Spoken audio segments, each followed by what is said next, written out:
안녕하세요. 오늘 저희가 좀 깊이 파헤쳐 볼 자료는요.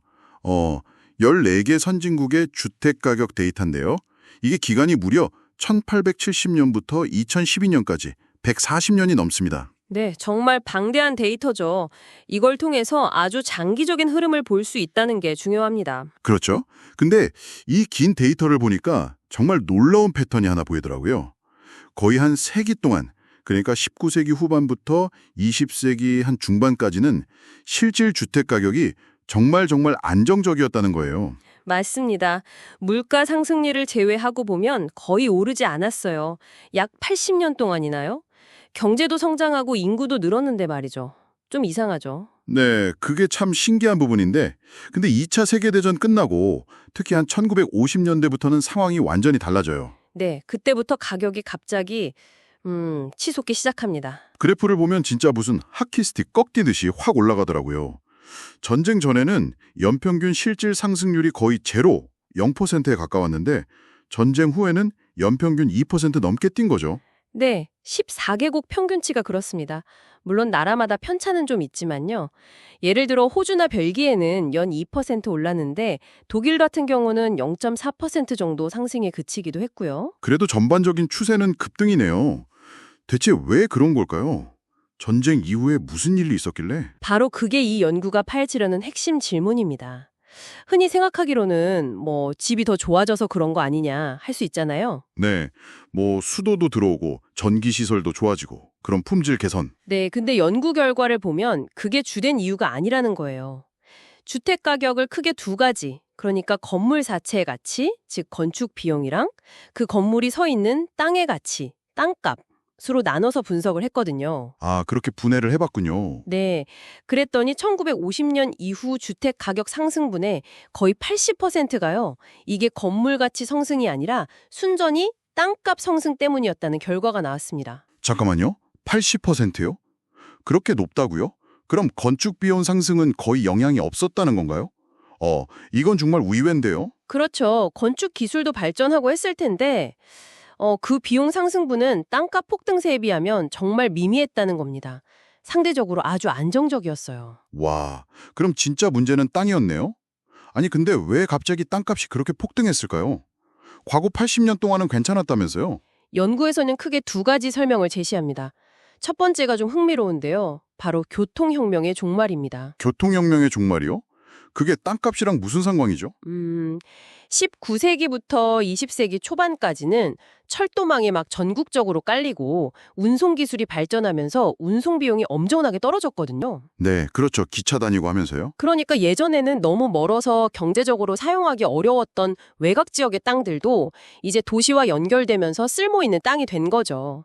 실질적으로 이용 가능한 토지의 공급이 계속 늘어나는 효과가 있었던 겁니다. 아하, 그러니까 땅 자체는 한정되어 있지만 기술 발전 덕분에 쓸 수 있는 땅의 범위가 계속 넓어져서 공급 부족 문제가 심각하지 않았다. 이런 거군요. 정확합니다. 그래서 소득이 늘고 인구가 증가해도 땅값이 안정적으로 유지될 수 있었던 거죠. 근데 이제 20세기 중반 이후로는 그런 운송비용 감소 효과가 예전 같지 않게 둔화되기 시작했다는 거예요. 아, 더 이상 철도 깔고 도로 뜯는다고 해서 예전처럼 극적인 비용 절감 효과는 보기 어려워졌군요. 네, 그러면서 토지는 점점 더 공급이 딱 고정된 그런 생산 요소의 성격이 강해진 거죠. 여기에 이제 두 번째 설명이 더해지는데요. 두 번째 설명은 뭔가요? 바로 토지 이용 규제 강화랑 수요 측면의 변화입니다.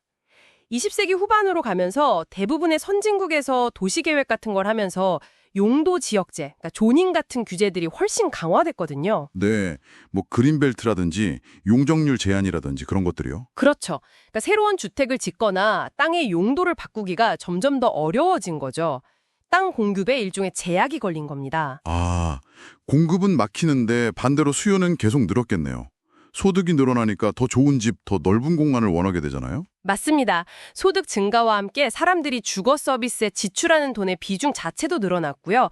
결국 수요는 계속 커지는데 공급은 규제 때문에 따라가기 어려우니까 그 결과로 땅값이 크게 오를 수밖에 없는 구조가 만들어졌다는 거죠. 그 두 가지 요인이 복합적으로 작용했다는 거군요. 교통혁명 효과는 줄어들고 규제는 늘어나고 수요는 커지고. 네, 그리고 흥미로운 점은 이게 꼭 대도시만의 현상은 아니었다는 점이에요. 연구를 보면 최근 수십 년 동안은 시골 지역의 주택 가격이나 심지어 농지 가격까지도 비슷한 시기에 상승하는 패턴을 보였다고 합니다. 아, 정말요? 농지까지요? 그럼 이건 뭐랄까 특정 지역 문제가 아니라 그냥 땅 자체가 전반적으로 귀해졌다 이렇게 봐야 하나요? 네, 그렇게 해석할 여지가 충분히 있죠. 앞서 잠깐 언급됐던 주택 품질 개선 효과만으로는 이런 전반적인 가격 급등을 설명하기 어렵다는 거고요. 주요 품질 개선은 사실 가격 급등 이전에 이미 많이 이루어졌거든요. 네. 정리를 좀 해보면 지난 140년간 선진국 주택 가격은 20세기 중반까지 아주 오랫동안 안정적이다가 그 이후 하키스틱처럼 급등했는데 그 핵심 동력은 건물이 아니라 땅값의 폭등이었다. 그렇죠. 그리고 그 배경에는 과거 교통혁명이 가져왔던 실질적인 토지 공급 증가 효과가 사라지고 동시에 토지 이용 규제 강화와 소득 증가에 따른 수요 증가가 맞물렸다는 것이고요. 네, 그게 이 연구의 핵심적인 분석 결과입니다. 그런데 여기서 끝내기엔 좀 아쉬운데요.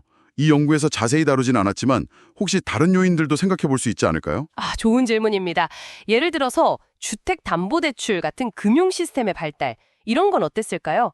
돈 빌리기가 쉬워지면 당연히 주택 수요, 특히 토지에 대한 수요에 영향을 줄 수 있잖아요. 그러네요. 모기지 시장의 변화 같은 거요.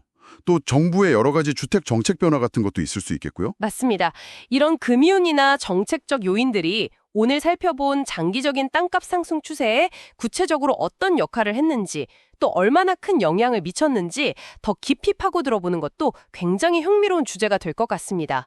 청취자분들께서도 한번 생각해 보시면 좋겠네요. 네, 오늘 이야기가 주택 시장을 이해하는 데 조금이나마 새로운 시각을 더해드렸기를 바랍니다.